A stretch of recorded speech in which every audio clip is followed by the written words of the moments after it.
एक आदमी चमकती हुई रोशनी के पास जाकर चेक करता है कि आखिर ये क्या है, लेकिन टच करते ही उस रोशनी ने उस आदमी को पूरी तरीके से जला दिया था और उसकी बॉडी खत्म कर दी थी। इस एडवेंचरस कहानी की शुरुआत होती है शॉन नाम के एक सॉफ्टवेयर इंजीनियर को दिखाते हुए, जो कि अपने दोस्त ब्रैड के साथ ऑस्ट्रेलिया से मॉस्को की फ्लाइट में बैठा हुआ था, क्योंकि उन दोनों ने मिलकर एक बहुत ही अच्छा सॉफ्टवेयर बनाया होता है और उन्हें वो मॉस्को की सबसे बड़ी कंपनी में बेचने जा रहे थे। शॉन और ब्रैड काफी ज्यादा खुश होते हैं क्योंकि ये उनकी जिंदगी की सबसे बड़ी डील होने वाली थी। अगर ये सॉफ्टवेयर उन कंपनी ने खरीद लिया तो वो दोनों काफी ज्यादा अमीर बन जाएंगे। शॉन और ब्रैड तो एक दूसरे को कांग्रेचुलेट भी कर रहे होते हैं क्योंकि उनकी मेहनत काम आ गई। अब यहाँ पर एरोप्लेन जब बीच रास्ते में होता है तो उसे बहुत ही ज्यादा झटके लगने लगे थे।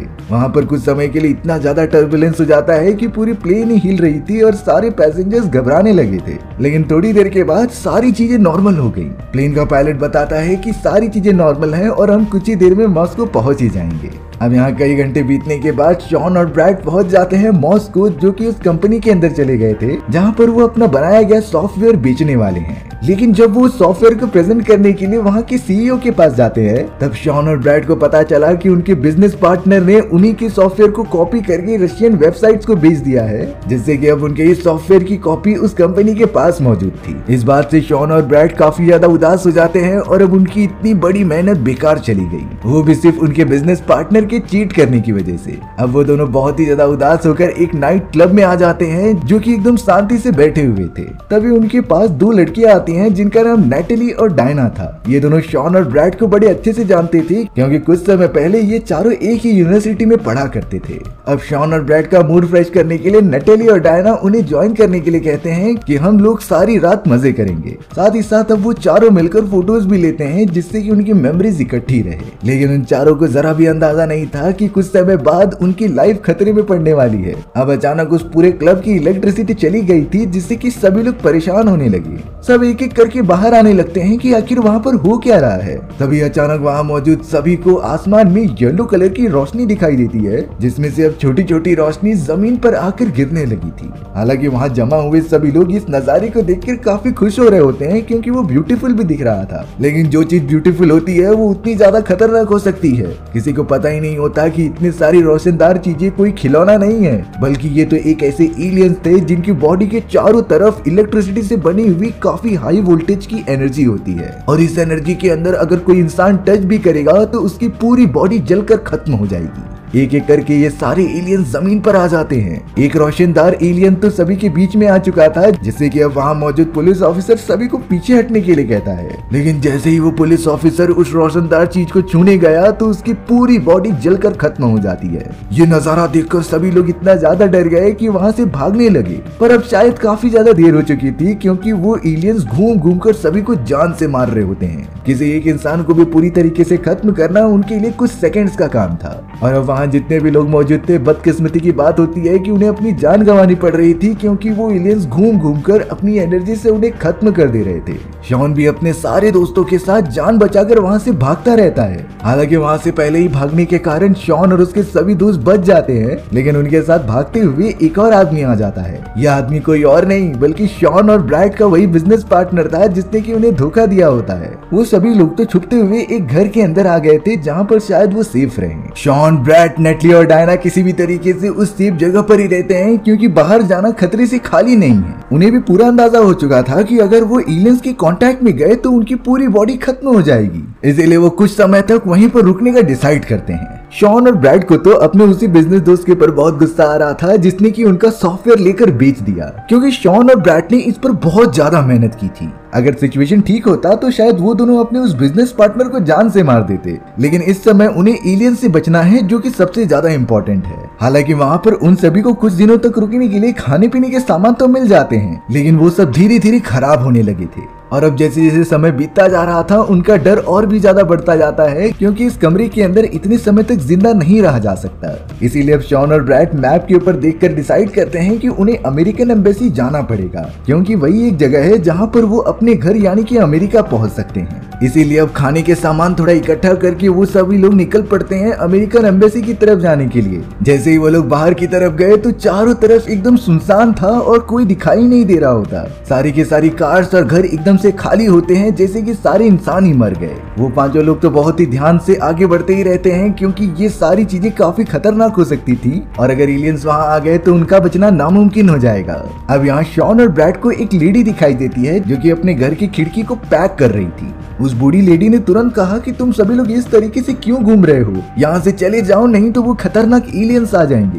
तभी शॉन पूछता है कि हमें अमेरिकन एम्बेसी का रास्ता चाहिए, अगर आपको पता है तो प्लीज हमें बता दो। तब जाकर वो बूढ़ी औरत डरते डरते अमेरिकन एम्बेसी का रास्ता बताती है जो कि उनके राइट साइड में ही था। शॉन और ब्रैड अपने दोस्तों को लेकर तुरंत ही आगे की तरफ निकल जाते हैं। तभी अचानक उन्हें खुली जगह पर एक पुलिस वैन दिखाई देती है जिसके अंदर शायद वो मैप मौजूद होगा जिससे कि वो अमेरिकन एम्बेसी कांटेक्ट कर सकते थे और आराम से पहुंच सकते थे। इसीलिए अब शॉन और ब्रैड सभी को यहीं पर रुकने के लिए कहकर तुरंत ही भागने लग जाते हैं उस कार की तरफ। वहाँ पर एक कुत्ता भी मौजूद था जो पता नहीं किसी के ऊपर अचानक भौंक रहा होता है। शॉन और ब्रैड ने इसके ऊपर फिलहाल के लिए ध्यान नहीं दिया और वो उस कार को चेक करने लग जाते हैं कि इसके अंदर कुछ काम की चीजें हैं कि नहीं। लेकिन यहाँ शॉन उस कुत्ते के ऊपर नोटिस करता है कि वो जिसके ऊपर भूख रहा था अचानक वही अनजान चीज कुत्ते के सामने आकर उसे पूरी तरीके से जलाकर खत्म कर देती है। ये वही खतरनाक एलियंस थे जो कि किसी को भी जिंदा नहीं छोड़ते। दरअसल ये सारे एलियंस इनविजिबल होते हैं और इनके अंदर कुछ ऐसी एबिलिटीज थी कि वो बॉडी हीट को पहचान कर किसी भी जिंदा चीज के ऊपर हमला करती हैं। शॉन ये देखकर बहुत ज्यादा डर जाता है, इसीलिए उसने ब्रैड को कहा कि तुम जल्द से जल्द कार के नीचे जाओ नहीं तो वो एलियंस हम दोनों को भी मार देंगे। लेकिन यहाँ पर एक अच्छी बात होती है कि वो सारे एलियंस किसी भी ऑब्जेक्ट के आर पार नहीं देख सकते थे, यानी कि अगर कोई इंसान किसी वॉल के पीछे जाकर छुप गया तो ये एलियंस उसकी बॉडी हीट को सेंस नहीं कर पाएंगे। इसीलिए जब वो इनविजिबल एलियन कार के पास आता है तब वो शॉन और ब्रैड की बॉडी हीट को सेंस नहीं कर पा रहा था और अब उस जगह के चारों तरफ घूमने के बाद वो एलियंस वहां से चले जाते हैं। शॉन और ब्रैड किसी भी तरीके से अपनी जान बचाकर बाकी दोस्तों के पास आ चुके थे और अब वो काफी ज्यादा डरे हुए होते हैं, इसीलिए वो सभी एक मॉल के अंदर चले गए। वो बिजनेसमैन दोस्तों उनके ऊपर बहुत गुस्सा हो रहा था क्योंकि इस तरीके से सबकी जान खतरे में पड़ सकती थी। लेकिन बात ये होती है कि वो बिजनेसमैन सिर्फ और सिर्फ हाथ पे हाथ धर के बैठा हुआ था, असली काम तो शॉन और ब्रैड ही कर रहे थे। अब उस बड़े से मॉल में आने के बाद वो पूरी तरीके से चौंक गए क्योंकि वहाँ पर एरोप्लेन क्रैश पड़ा हुआ था। इससे उन सभी को एक बात पता चलती है कि अगर उन्हें अमेरिका जाना है तो एरोप्लेन से जा ही नहीं सकते। तो कुछ समय तक वो सभी लोग इसी मॉल के अंदर रुककर अपने प्रोटेक्शन का इंतजाम करेंगे और यहाँ पर सरवाइव करने की कोशिश करेंगे। यहाँ शॉन ने सभी को एक अजीब सी बात बताई कि अगर हमें पता करना है कि वो सारे एलियंस कहाँ पर हैं, तो हमें अपने हाथ में बल्ब या फिर इलेक्ट्रॉनिक सामान लेना होगा। क्योंकि जब शॉन और ब्रैड गाड़ी के नीचे छुपे हुए थे तब वो एलियन जब उनके पास आया तो गाड़ी की लाइट और हॉर्न दोनों साथ में ही बजने लगे होते हैं, यानी कि जब भी ये एलियंस आसपास होते हैं तो वहाँ के सारे इलेक्ट्रॉनिक सामान अपने आप ही चालू हो जाते थे। इसीलिए अब सभी को इतना तो अंदाजा हो चुका होता है कि अगर इनविजिबल एलियन को देखना है तो हमें इलेक्ट्रॉनिक सामान के ऊपर नजर रखनी होगी, जिसके चालू होते ही हम कंफर्म कर लेंगे कि वो हमारे आसपास है। अब सभी लोग उसी मॉल के अंदर रुककर अपने जरूरत के सामान लेने लग जाते हैं। शॉन और नेटली तो एक शॉप में आ जाते हैं जहाँ पर काफी सारे कपड़े थे और वो दोनों तो कपड़े जमा कर रहे होते हैं। लेकिन अब अचानक उस जगह पर वही इनविजिबल एलियन आ जाता है जिससे कि वहाँ के सारे इलेक्ट्रॉनिक सामान जलने लगे थे। शॉन ने तो अपने और नेटली के बल्ब में एक एक्स्ट्रा बल्ब लगाया होता है जो कि उसके आने से जलने लगा था। शॉन तुरंत ही समझ जाता है कि ये एलियन है। नेटली इस बात से काफी घबरा जाती है और वहाँ से भागने की कोशिश करती है, लेकिन शॉन उसका हाथ पकड़ता है और नीचे बिठा देता है। शॉन और नेटली एक ग्लास के पीछे छुपे हुए थे और वो उससे कुछ चिल्लाने के लिए नहीं कह रहा था। जैसे जैसे वो एलियन उसके पास आता जा रहा होता है उनकी धड़कनें बढ़ती जाती हैं और अचानक वो एलियन उनके बाजू से गुजर गया, जो कि उन दोनों के ऊपर अटैक बिल्कुल भी नहीं करता। तब जाकर रियलाइज होता है कि ये एलियंस ग्लासेस के पीछे भी नहीं देख पाते, यानी कि वो किसी भी ऑब्जेक्ट के आर पार नहीं देख सकते, यहाँ तक कि ग्लास के भी। और इसी वजह से शॉन और नेटली की जान बची हुई होती है, नहीं तो वो दोनों कब का मारे जाते।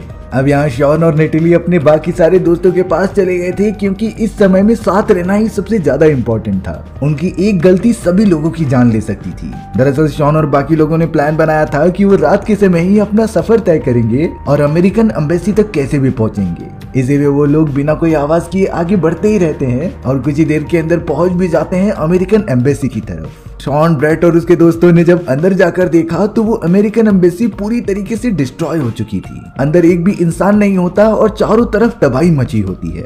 ये देखकर वो समझ गए थे कि जरूर उन्हीं खतरनाक एलियंस ने यहाँ पर सभी को मार दिया होगा। अब उन्हें एक पिंजड़े के अंदर एक रेडियो दिखाई देता है जिसे कि वो ऑन करके सुनने लगे थे। उस रेडियो के अंदर से कुछ रशियन लैंग्वेज में बोला जा रहा था जो कि उनमें से किसी को भी नहीं समझ में आता। इसीलिए उन्होंने रेडियो से निकलने वाली रशियन लैंग्वेज को रिकॉर्ड कर लिया क्योंकि उन्हें इसका मतलब जानना था कि आखिर इसमें से आ क्या रहा है। अब वो सभी लोग वहाँ पर मौजूद सारे सामान को इकट्ठा कर रहे थे जो उनके सफर में काम आ सकते हैं। उन्हें एक मैप भी मिला होता है जिसकी मदद से वो इस शहर से बाहर निकल सकते हैं। लेकिन तभी शॉन और ब्रैड का वही बिजनेस पार्टनर उस मैप को लेकर तुरंत ही वहाँ से भागने लगता है क्योंकि वो अकेला ही जाकर जिंदा रहना चाहता था। हालांकि शॉन अपने बिजनेस पार्टनर को रुकने के लिए कहता है क्योंकि जरा सी भी आवाज करना मतलब उन क्रिएचर्स को अपनी तरफ अट्रैक्ट करना। और अब होता भी कुछ ऐसा ही है। उस बिजनेसमैन के चारों तरफ एक क्रिएचर आ जाता है जो तुरंत ही उसकी तरफ भागने लगा था और बिजनेसमैन जितनी भी गोलियां चला ले उस एलियन को कुछ होता ही नहीं, जिससे कि अब उस एलियन ने बिजनेसमैन को पूरी तरीके से पकड़ लिया और उसके बॉडी के टुकड़े टुकड़े कर दिए। शॉन, ब्रैड, नेटली और डायना ये देखकर बहुत ही ज्यादा दुखी हो जाते हैं क्योंकि बिजनेसमैन भले ही कितना बड़ा दुश्मन था पर वो उनका दोस्त होता है। अब इस इंसिडेंट से तो वो सब और ज्यादा डर गए थे, पर अब यहीं रहना उनके लिए सबसे ज्यादा सेफ है। अब थोड़ी देर बाद शॉन की नजर जाती है सामने वाली बिल्डिंग के ऊपर। वहाँ के एक फ्लोर के एक रूम में लाइट्स जली हुई थी जिसके अंदर कोई मौजूद होता है। यानी कि शॉन को समझ में आ चुका था कि वहाँ पर जरूर कोई जिंदा है इन सारी चीजों के बावजूद। इसीलिए उसने अपने साथियों के साथ डिसीजन लिया कि हम वहाँ जाकर चेक कर सकते हैं कि वहाँ क्या हो रहा है और जो भी उस कमरे में मौजूद है शायद उसके पास कोई इन्फॉर्मेशन हो हमारे लिए। शॉन तो अपने बचे हुए सभी साथियों के साथ बिना कुछ सोचे समझे उसी फ्लैट की तरफ बढ़ने लगता है उस कमरे के अंदर। लगातार चलते रहने के कारण आखिरकार वो चारों उस जगह पर पहुंच भी गए थे। उस कमरे में तो दो लोग मौजूद होते हैं जिसमें से एक इलेक्ट्रीशियन था और दूसरी एक लड़की मौजूद होती है जिसका नाम विका था। इलेक्ट्रीशियन तो तुरंत ही उन चारों को अपने घर के अंदर ले लेता है। यहाँ हमने देखा कि इलेक्ट्रीशियन ने अपने घर के चारों तरफ स्टील के पाइप्स लगाए हैं जिससे कि वो खतरनाक एलियंस इसके अंदर ना घुस सके। और इन सारे स्टील के पाइप्स के अंदर एक ऐसी एनर्जी बहती थी जिससे कि उन एलियंस को झटका लगता था और यहाँ पर आने के लिए वो सोचते ही नहीं थे। साथ ही साथ इलेक्ट्रीशियन और विका ने अपने घर की लाइट्स इसीलिए जलाई होती हैं जिससे कि किसी को अगर मदद की जरूरत हो तो यहाँ पर वो बेझिझक आ जाए। उस इलेक्ट्रीशियन ने तो अब शॉन और ब्रैड को सब कुछ बताया उन एलियंस के बारे में कि वो बहुत ही ज्यादा एनर्जी से भरे हुए इलेक्ट्रोमैग्नेटिक वेव से घिरे हैं जिससे कि अगर कोई भी इंसान टच करेगा तो वो पूरी तरीके से खत्म हो जाता था। लेकिन इन सारी चीज को ध्यान रखते हुए उस इलेक्ट्रीशियन ने एक ऐसी गन बनाई होती है जो कि बहुत ही ज्यादा इंटेंसिटी के साथ बहुत सारे माइक्रोवेव्स छोड़ती थी और ये माइक्रोवेव्स एलियंस की पूरी एनर्जी को डिटोरिएट कर देते थे जिससे कि उन्हें मारा जा सकता है। शॉन और ब्रैड तो बहुत ही ज्यादा चौंक गए क्योंकि उन्हें लग रहा था कि ये एलियन अमर हैं और इन्हें इंसान खत्म नहीं कर सकते, पर आखिरकार इलेक्ट्रीशियन ने उन्हें मारने का तरीका ढूंढ ही निकाला था। अब यहाँ पर शॉन उस इलेक्ट्रीशियन को वही रिकॉर्डेड मैसेज दिखाया जाता है जो कि रशियन लैंग्वेज में था। विका भी अब उस रशियन लैंग्वेज को बड़े ध्यान से सुनने लगी थी क्योंकि उसे सारी चीजें आती हैं। तब जाकर विका बताती है कि इस मैसेज का मतलब है कि रशियन आर्मी नॉर्थ एरिया वाले समुद्र के पास मौजूद है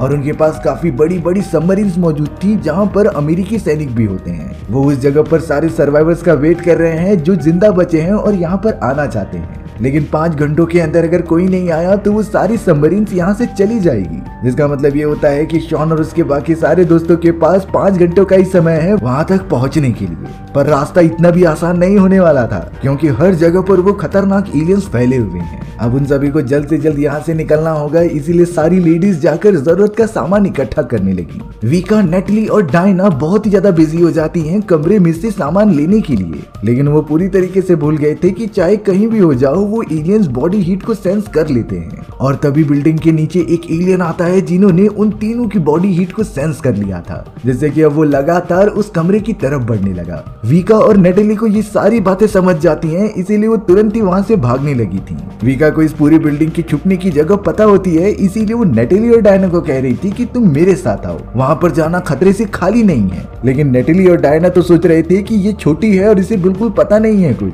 इसीलिए वो दोनों दूसरी तरफ चले जाते हैं अपनी जान बचाने के लिए। देखते ही देखते काफी ज्यादा स्पीड में वो एलियन वहां पर आ चुका था जो अपने शिकार को ढूंढ रहा होता है, और वो ठीक डायना और नेटली के पीछे ही था। यानी कि विका जिस रास्ते पर जाने के लिए कह रही थी वो सही था, और वो जिस रास्ते पर गए वो पूरी तरीके से गलत होता है। नेटली और डायना काफी ज्यादा डरते हुए अब उस इलेक्ट्रिशियन के घर में आ जाते हैं, जो कि घर के अंदर तो आ गए थे लेकिन दरवाजा ठीक से बंद करना भूल जाते हैं, और अब वो खतरनाक एलियन भी घर के अंदर घुसने में कामयाब हो चुका था। नेटली और डायना तो खुद को बचाने के लिए एक ग्लास के पीछे छुप जाते हैं, क्योंकि वो एलियंस ग्लास के पीछे की हीट को सेंस नहीं कर सकते। और अब उसे अंदर आता हुआ देखकर इलेक्ट्रिशियन ने अपनी माइक्रोवेव वाली गन उठा ली और उस एलियन के ऊपर फायर करने लगा। वो माइक्रोवेव्स की इंटेंसिटी इतनी ज्यादा होती है कि उस इनविजिबल एलियन को पूरी तरीके से पकड़ कर रख दे रहा था और उसे कमजोर भी कर रहा था। हालांकि ये सारी चीजें कुछ ही देर तक चलती हैं, क्योंकि उसके गन की बैटरी जल्दी खत्म हो गई थी। वो इलेक्ट्रिशियन बहुत कोशिश करता है उसे वापस चार्ज करने के लिए, लेकिन अब शायद बहुत ज्यादा देर हो चुकी थी,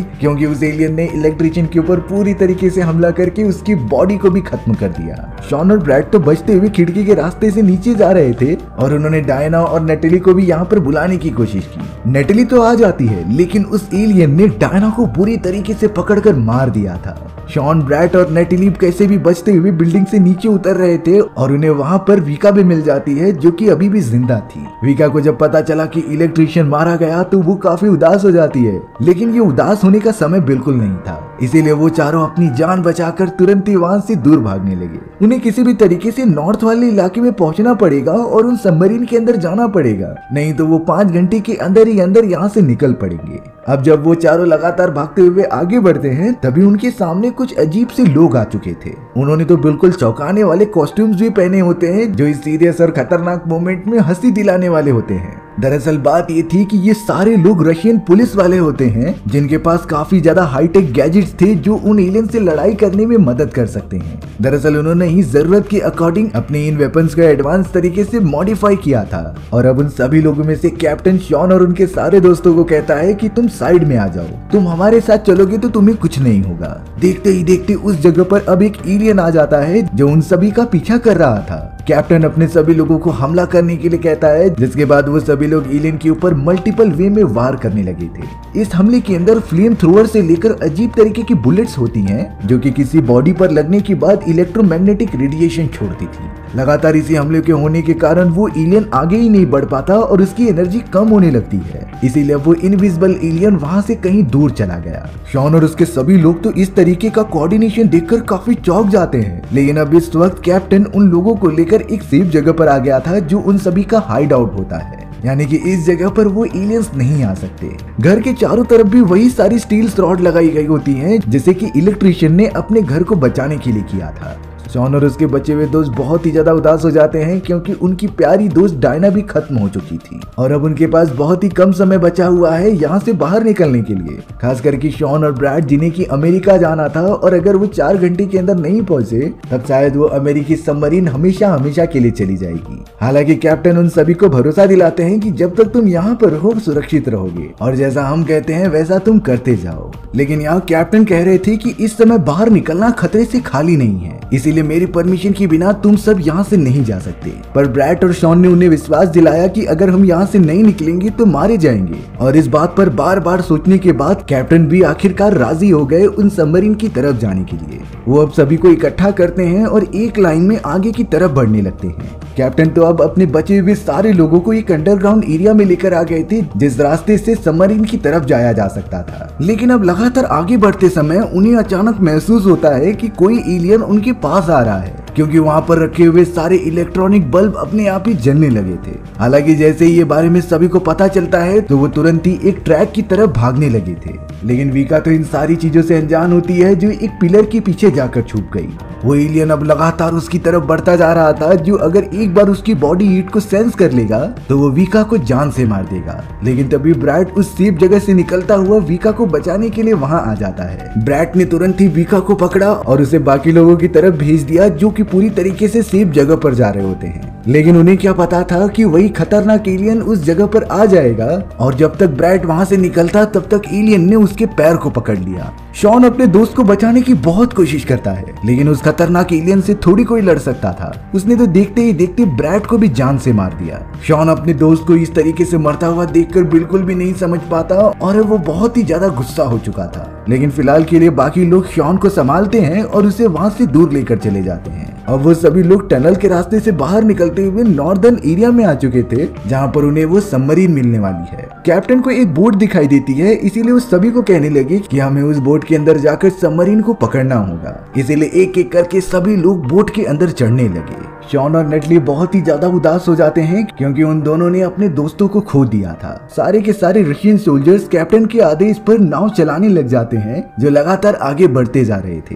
पर थोड़ी देर के अंदर अचानक उनकी नाव एक जगह पर फंस जाती है। सभी लोग एकदम नाव के टॉप पर पहुंचकर देखने लगे। पर सबसे खतरनाक चीज ये होती है कि उन्होंने जब शहर की तरफ देखा तब वहां पर एक बहुत ही बड़ी तबाही होती हुई कोई चीज ऊपर की तरफ जा रही थी। आखिर ये एलियंस क्या कर रहे थे किसी को नहीं आइडिया था। तब जाकर कैप्टन उन्हें समझाते हैं कि हमारी पृथ्वी के अंदर कई सारे मिनरल्स मौजूद हैं जिससे कि एनर्जी जनरेट की जा सकती थी, और शायद ये सारे एलियंस हमारी पृथ्वी से वो सारे मिनरल्स चुरा रहे हैं और अपने प्लेनेट पर ट्रांसफर करते जा रहे हैं, क्योंकि ये एलियंस सिर्फ और सिर्फ एनर्जी की वजह से ही जिंदा रह सकते थे। अब अचानक उस पूरी जगह की डिस्ट्रक्शन होने के कारण एक बहुत ही बड़ी बिल्डिंग उनके नाव के ऊपर गिरने लग जाती है। सभी लोग अपनी जान बचाने के लिए पानी के अंदर कूद चुके थे, नहीं तो उनमें से कोई बचता ही नहीं। कैसे भी करके शॉन और बाकी सभी लोग पानी के ऊपर आते हैं, और एक अच्छी बात तो ये थी कि अब उस जगह पर सबमरीन भी आ चुकी होती है। सभी सोल्जर्स और शॉन कैसे भी करके सबमरीन की तरफ बढ़ने तो लगे थे, लेकिन तभी शॉन ने नोटिस किया कि नेटली कहीं भी दिखाई नहीं दे रही है। हालांकि उस सबमरीन पर आने के बाद भी देख रहा था कि नेटली यहाँ नहीं मौजूद है। सबमरीन का पायलट तो कह रहा था कि हमें जल्द से जल्द यहाँ से निकलना होगा, लेकिन शॉन कहता है कि मैं नेटली को लिए बिना यहाँ से नहीं जाऊंगा। बहुत ज्यादा रिक्वेस्ट करने के बाद पायलट बोलता है कि ठीक है, हम उसे बचाने जरूर जाएंगे। अब सबमरीन के अंदर आने के बाद शॉन उसी इलेक्ट्रिशियन के बंदूक को ठीक करने लगा था जिसमें से माइक्रो रेडिएशंस निकलती थी और वो एलियंस को चोट पहुंचाने में कामयाब रहता था। शॉन ने तो ये मशीन उस पायलट और कैप्टन को भी दिखाई, जिसकी मदद से वो एक और गन बना लेते थे। लेकिन इस बार उन्होंने इस गन की बैटरी को हाई वोल्टेजेस पे रखा था, जिससे कि चलाते समय ये जल्दी खत्म ना हो। यानी कि अब उन्होंने एलियंस से फाइट करने के लिए सारी तैयारियां कर ली थी। अब किनारे पर आने के बाद शॉन, कैप्टन और उसके साथ कई सारे साथी निकल पड़ते हैं नेटली को बचाने के लिए। लगातार आगे बढ़ते हुए वो सभी लोग एक इंडस्ट्रियल एरिया के पास पहुंच जाते हैं जो पूरी तरीके से खाली था। यहाँ के सारे वर्कर्स को उन एलियंस ने खत्म कर दिया होता है, पर शॉन किसी भी तरीके से नेटली को ढूंढना चाहता था क्योंकि वही एक उसकी फ्रेंड बची हुई थी। थोड़ी ही देर के अंदर शॉन और बाकी सोल्जर्स के सामने एक एलियन आ चुका था, जिसे देखकर वो सभी लोग पीछे की तरफ भागने लग जाते हैं। लेकिन शॉन का पैर फिसलने की वजह से वो नीचे गिर गया था, इसीलिए उसकी जान खतरे में थी। लेकिन वो इनविजिबल एलियन जैसे ही शॉन के पास आकर उसे चोट पहुंचाता, शॉन ने तुरंत ही गन को चालू कर दिया और उसके ऊपर हाई इंटेंसिटी माइक्रोवेव से हमला करने लगा। ये हमला इतना ज्यादा तेज होता है कि उस एलियन की एनर्जी पूरी तरीके से खत्म होने लगी थी। ऐसा लग रहा था कि माइक्रोवेव के हमले के कारण उस एलियन की प्रोटेक्टिव वॉल टूट रही होती है। और अब शॉन ने कैप्टन और बाकी सारे सोल्जर्स को कह दिया था कि तुरंत हमला करो। वो तो जल्द से जल्द एलियन के ऊपर गोलियां चलाने लगे, जिससे कि वो पूरी तरीके से ब्लास्ट हो जाता है। इस बात से कैप्टन और उसके सारे सोल्जर्स को पता चल चुका था कि एलियंस को मारना कैसे है, इसीलिए अब वो सभी लोग आगे बढ़ने लगे थे नेटली को बचाने के लिए। शॉन के पास एक बहुत ही अच्छा प्लान होता है, जिसे कि उसने कैप्टन और बाकी सोल्जर्स को बता दिया था। कैप्टन उसी प्लान के हिसाब से जाने की तैयारी कर लेते हैं और शॉन दूसरी तरफ निकल पड़ा था नेटली को बचाने के लिए था। शॉन के प्लान के अकॉर्डिंग कैप्टन ने अब चारों तरफ पानी फैला दिया था। अब वो सारे खतरनाक इनविजिबल एलियंस जैसे ही पानी के क्लोज में आते हैं, तभी कैप्टन ने उसी माइक्रोवेव गन की मदद से चारों तरफ पानी में मारना स्टार्ट कर दिया था। इससे एक चेन रिएक्शन स्टार्ट होता है और वो सारे के सारे एलियंस एक दूसरे के अंदर कंबाइन होकर मरने लगे थे। यानी कि शॉन का ये प्लान सच में बहुत ही अच्छी तरीके से काम कर रहा था। वहीं दूसरी तरफ शॉन नेटली की आवाज सुनकर उसकी तरफ मदद करने चला जाता है, जो एक बस के अंदर मौजूद होती है। शॉन तो नेटली को किसी भी तरीके से बचा रहा था, लेकिन वहां पर एक और खतरनाक एलियन आ जाता है जो कि पूरे बस को ही डिस्ट्रॉय करने लगा। शॉन अपनी पूरी कोशिश कर रहा था नेटली की जान बचाने के लिए। शॉन ने तो अपनी माइक्रोवेव गन निकाली और तुरंत ही उस एलियन पर फायर करने लगा, जिससे कि वो एलियन बहुत ही ज्यादा कमजोर हो जाता है और उसकी प्रोटेक्टिव शील्ड टूटने के कारण वो दिखाई भी देने लगा था। नेटली भी अब भागते हुए शॉन के पीछे आ गई थी, पर देखते ही देखते इतनी ज्यादा बार यूज करने के कारण उसकी गन की बैटरी खत्म हो जाती है। शॉन के पास और कोई गन मौजूद नहीं थी, इसलिए उसे समझता ही नहीं कि वो क्या करे। तभी शॉन को याद आता है कि उसने एलियन का एक टुकड़ा अपने पास रख लिया था, इसीलिए वो उस टुकड़े को तुरंत ही उठाता है और उस कमजोर पड़े हुए एलियन के ऊपर मार देता है। देखते ही देखते उस इनविजिबल एलियन जो काफी घायल हो चुका था, उसके अंदर एक बहुत ही बड़ा ब्लास्ट हो गया। इससे वो एलियन पूरी तरीके से मारा जाता है। शॉन ने तो नेटली की जान बचा ली थी और अब वो कैप्टन और बाकी सारे सोल्जर्स को लेकर सबमरीन की तरफ बढ़ने लगता है। शॉन और नेटली तो सही सलामत सबमरीन पर चले गए थे, लेकिन कैप्टन और बाकी सारे सोल्जर्स उन्हें बोल रहे होते हैं कि हम नहीं जाएंगे क्योंकि मॉस्को उनका घर है और वो यहाँ से कहीं नहीं जाने वाले। कैप्टन और उसके सारे सोल्जर्स ने कहा कि हम यहीं रुककर इन एलियंस का फाइट करेंगे और जरूरतमंद लोगों की मदद करेंगे। कैप्टन और उसके सभी साथियों ने तो अपना मन बना लिया था यहाँ पर रुकने का, और वो ऐसा करते भी हैं। इसीलिए अब कोई और रास्ता ना होने के कारण शॉन अपने दोस्तों को लेकर वहाँ से चला जाता है। शॉन, नेटली और विका अभी भी जिंदा थे उन सभी लोगों में से, इसीलिए वो साथ मिलकर अपनी लाइफ गुजारने का डिसाइड करते हैं और हमारी ये एडवेंचर स्टोरी यहीं पर खत्म हो गई थी। सो व्यूअर्स, आपको ये स्टोरी कैसी लगी कमेंट सेक्शन में बताना भूलना मत। और अगर आपको मेरा एक्सप्लेनेशन 1% भी अच्छा लगा होगा ना, तो वीडियो को लाइक एंड चैनल को सब्सक्राइब जरूर कर देना। मिलते हैं इसी तरीके की मजेदार वीडियोस में, तब तक के लिए बाय बाय।